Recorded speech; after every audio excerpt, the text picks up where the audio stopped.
Bienvenue chers téléspectateurs, c'est Aline Taibaro avec le journal du 6 août. Dans un communiqué publié sur son compte Twitter, le Premier ministre a appelé la population à donner du sang et à rénover les maisons des personnes handicapées. Il a également déclaré que la productivité agricole devrait être augmentée. Il a également déclaré qu'il était nécessaire d'augmenter la capacité du bureau, ajoutant que tout ira mieux lorsqu'un chacun ira au-delà de ce que l'on attend d'eux.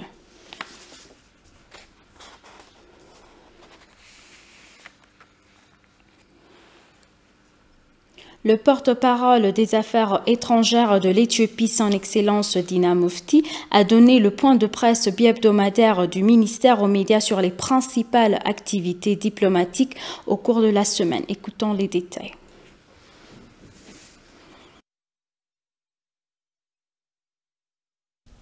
L'administratrice de l'Agence américaine pour le développement international, USAID, Samantha Power, a eu des discussions constructives avec les responsables concernés lors de son séjour en Éthiopie, selon le ministère des Affaires étrangères.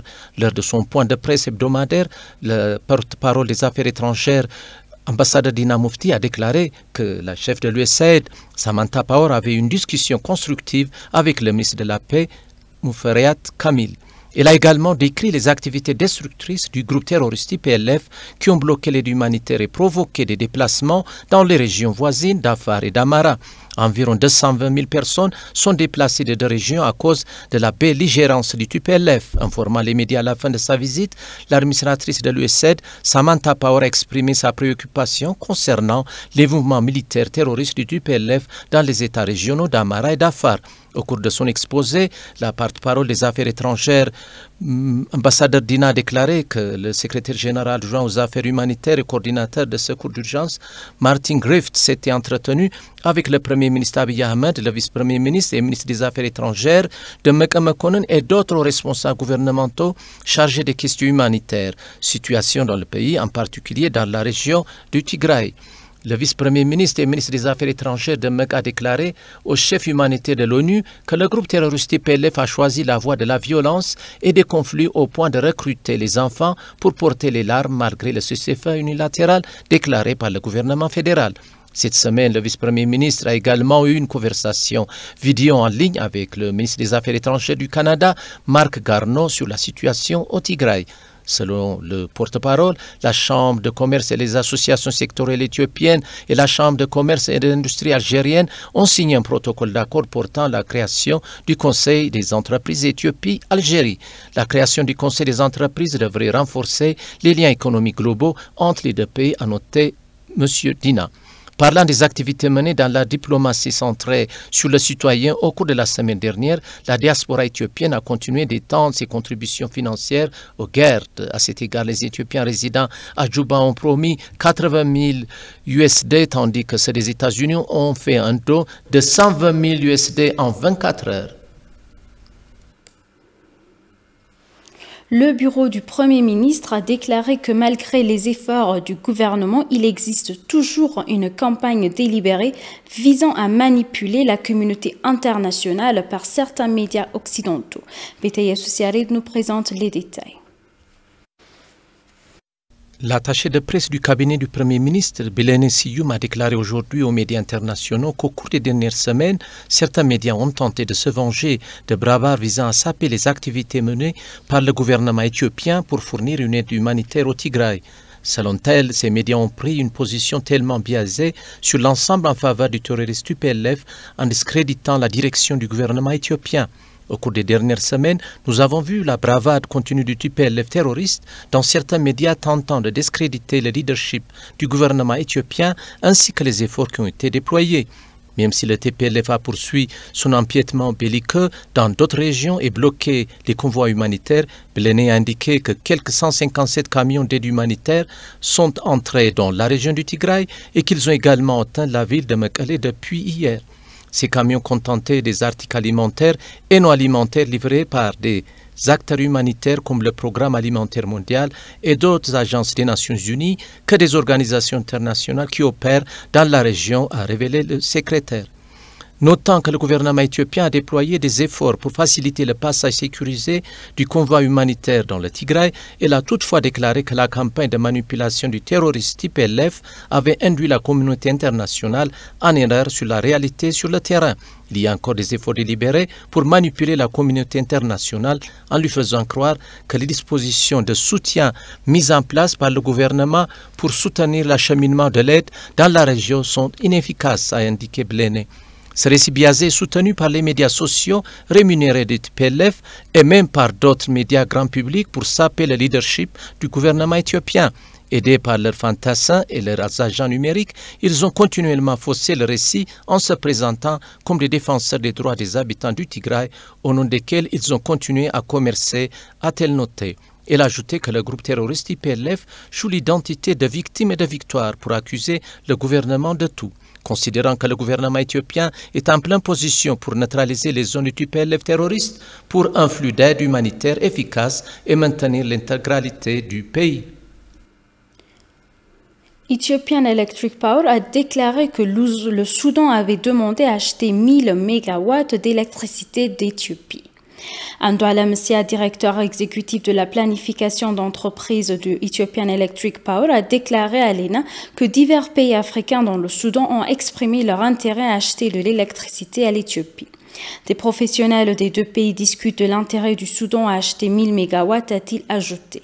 Les experts de Ethiopian Electric Power se sont rendus à Khartoum le mois dernier et des experts soudanais arriveraient bientôt en Éthiopie pour poursuivre les pourparlers. De même, le Soudan du Sud, le Kenya et Djibouti ont exprimé leur intérêt à acheter de l'électricité et des négociations sont en cours selon le directeur général. La construction d'une ligne de transmission de 500 kW est en voie d'achèvement et des membres de parlement kenyans se rendront en Éthiopie la semaine prochaine pour discuter de la question, a déclaré Andoualem. Au-delà du Kenya, l'Éthiopie a construit une infrastructure de transmission qui pourrait transporter 2000 MW vers la Tanzanie et jusqu'en Afrique du Sud, a-t-il révélé. Par ailleurs, une étude permettant au Somaliland d'obtenir de l'électricité aux provenances d'Éthiopie a été menée avec le soutien de la Banque mondiale par East African Power Policy. Le Soudan du Sud a pour sa part exprimé le désir d'acheter de l'électricité, a déclaré le directeur général, ajoutant qu'une équipe d'experts se rendra bientôt au Soudan du Sud pour mener une étude de la construction de la ligne électrique.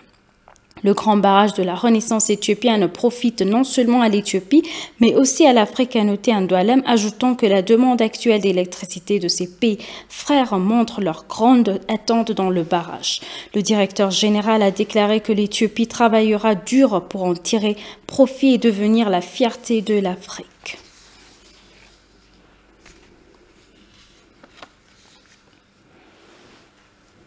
L'Éthiopie et le Djibouti ont réaffirmé leur engagement pour un transport sans faille du blé vers le parti nord de l'Éthiopie. L'ambassadeur Branus Aga a effectué une visite au port polyvalent de Doral de Djibouti et sont entretenus avec le directeur général adjoint du port, M. Idriss Dour. Au cours de la visite, M. Idriss a noté que le port apporte le plus grand soin pour éviter tout contretemps lors d'une déchargement, du chargement et des expéditions du blé transporté par le programme alimentaire mondial vers la partie nord du pays. L'ambassadeur ainsi que des diplomates et le directeur général adjoint du port ont vu des camions chargés du blé qui étaient stockés dans l'entrepôt silo. L'ambassadeur s'est également entretenu avec les chauffeurs de camions au port et a reçu la confirmation qu'il n'avait rencontré aucun problème et bénéficié d'un service efficace.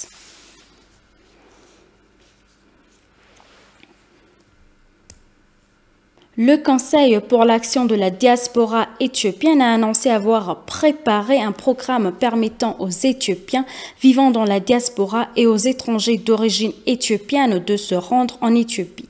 Alabacho Dessani, responsable des relations publiques du Conseil pour l'action de la diaspora éthiopienne, a déclaré à l'ENA que la diaspora parcourira le pays pendant 66 jours à partir du 5 septembre 2021. Ils visiteront le grand barrage, les projets d'embellissement de Shagar et le site Gorgora du projet Dine for Ethiopia. Selon lui, un programme dans lequel la diaspora pourrait mettre ses empreintes digitales serait également réalisé. Par ailleurs, ils participeront à la plantation de semis à travers le programme Green Legacy à temps après. De plus, un programme serait organisé dans lequel la diaspora affirmerait son engagement. Le président du Conseil pour l'action de la diaspora éthiopienne Alamayo Ababa a déclaré pour sa part que la tournée créera des conditions favorables pour la diaspora réalise son intérêt à investir dans différents secteurs en Éthiopie.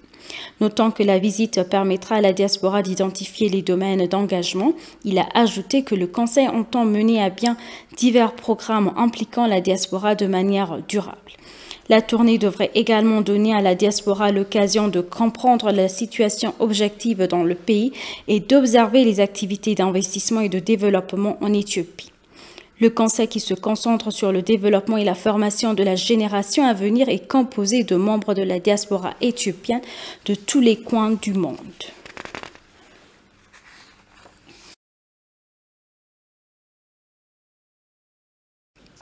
Le blocus de l'aide humanitaire d'atteindre la région du Tigray par le groupe terroriste TPLF est un stratagème utilisé pour forcer les habitants de la région à rejoindre la guerre. Le chef des relations publiques du Parti démocratique du Tigray, Moulou Birhan Haile, a déclaré à l'ENA que le groupe terroriste avait utilisé différentes tactiques pour forcer les habitants à se joindre à la guerre sans espoir. En raison des pertes humaines qu'il a subies après son attaque contre les régions voisines d'Amara et d'Afar, le groupe a utilisé diverses tactiques pour recruter des enfants soldats et leur faire porter des amulettes, a-t-il ajouté. Selon lui, le groupe terroriste a maintenant trouvé un nouveau moyen de forcer les gens à rejoindre les milices et en empêchant l'aide humanitaire d'atteindre la région et en les faisant mourir de faim. Il a dit qu'il voulait que les gens deviennent désespérés au lieu d'être calmes et réfléchir sur l'ensemble de la situation. Il se concentre principalement sur les jeunes et les enfants. Le directeur a noté que le groupe utilisait des articles alimentaires et non alimentaires donnés par la communauté internationale pour acheter des armes et célébrer la création du parti marxiste-léniniste du Tigray dans les années de 1980. Ils ne veulent pas que les gens reçoivent de l'aide et mènent une vie relative paisible. Ils privent les gens de nourriture et les affament en bloquant l'aide humanitaire, a-t-il déclaré. Selon Moulou Birhan, le groupe terroriste induit la communauté internationale en erreur et manipule le peuple du Tigray pour prolonger les combats. En conséquence, le peuple souffre à cause du TPLF, qui est un groupe qui commet des crimes contre le peuple. Le professeur de droit et d'histoire de l'université métropolitaine de Kotabe, le Dr Alamov Kefle, a déclaré pour sa part que les habitants du Tigray sont utilisés comme boucliers humains par le groupe terroriste TPLF. L'universitaire a ajouté que la communauté internationale devrait comprendre la situation et condamner ce dernier.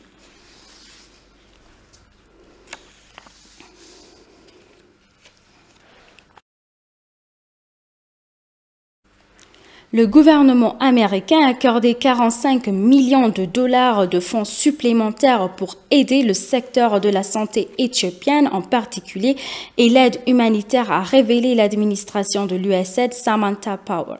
Elle a en outre déclaré que les États-Unis d'Amérique sont fiers d'annoncer de nouveaux investissements pour soutenir les besoins sanitaires et humanitaires du peuple éthiopien. Lors de son point de presse, l'administratrice a déclaré que la provision financière faisait partie de l'aide américaine pour soutenir le secteur de la santé éthiopienne, en particulier pour la prévention du Covid-19. Les 45 millions de dollars seraient utilisés pour soutenir le secteur de la santé, en particulier les efforts nationaux visant à prévenir la propagation du Covid-19 et pour les activités humanitaires d'urgence. Les États-Unis ont récemment fourni 149 millions des États-Unis d'aide humanitaire pour aider les personnes touchées par le conflit en cours au Tigray, que j'ai annoncé la semaine dernière. Et aujourd'hui, j'annonce un financement de 45 millions de dollars pour étendre et intensifier la lutte contre le Covid-19, afin de soutenir la réponse du système de la santé et les besoins humanitaires urgents et pour soutenir les vaccinations, a-t-elle déclaré. L'administration a ajouté que l'Éthiopie réalise des gains de santé publique remarquables que le pays a réalisés sur plusieurs années. Elle a également apprécié le leadership du ministère de la Santé et le soutien des États-Unis pour cette amélioration spectaculaire du secteur de la santé en Éthiopie. Il y a eu ici une amélioration spectaculaire de la prévention du paludisme et des diagnostics, du traitement et des efforts soutenus et efficaces pour prévenir de traiter le VIH.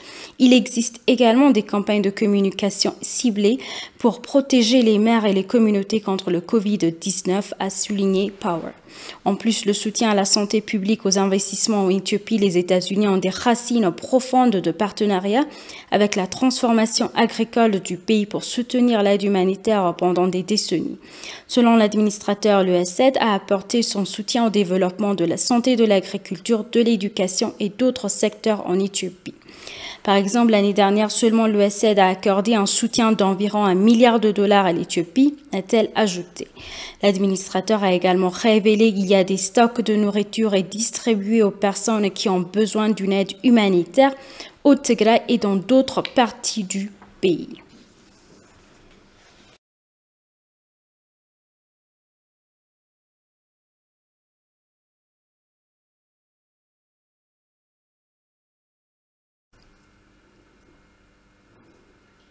Les Éthiopiens vivant en Italie et les Éthiopiens d'origine éthiopienne ont organisé une manifestation pacifique à Rome, en Italie, pour condamner la pression multiforme exercée sur notre pays. Les manifestants ont exprimé leur soutien à la lutte en cours du peuple et du gouvernement éthiopien ainsi que des forces de défense nationales. La manifestation a été organisée par des membres de la communauté éthiopienne en Italie qui scandaient des slogans. Il a promis son profond respect aux membres des forces de défense, des forces spéciales régionales et d'autres forces de sécurité qui font le grand sacrifice pour la survie du pays et continueront à renforcer leur soutien à la lutte pour la souveraineté de notre pays. Il a également appelé toutes les personnes dans d'autres pays à se joindre à l'effort de sauvetage. Selon le ministère des Affaires étrangères, les Érythréens ont assisté au rassemblement et ont exprimé leur mécontentement face au silence de l'Occident, alors que le groupe terroriste TPLF commettait des crimes de guerre dans la région.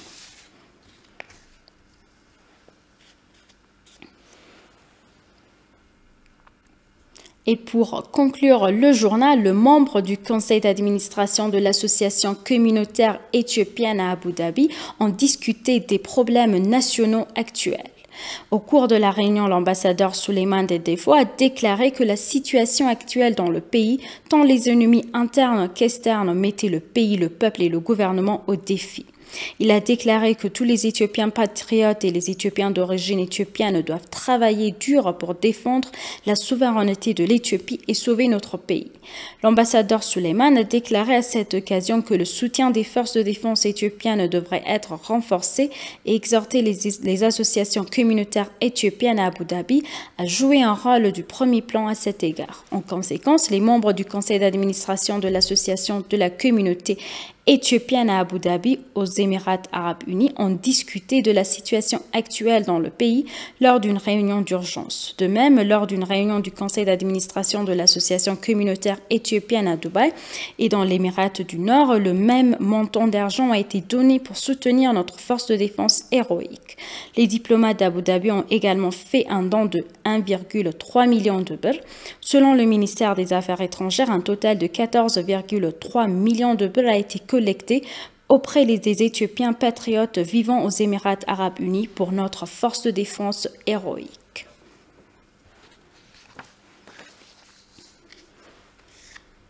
Chers téléspectateurs, nous vous rappelons les titres principaux. Le Premier ministre Abiy Ahmed appelle la communauté à donner du sang à l'armée et à rénover les maisons des plus faibles.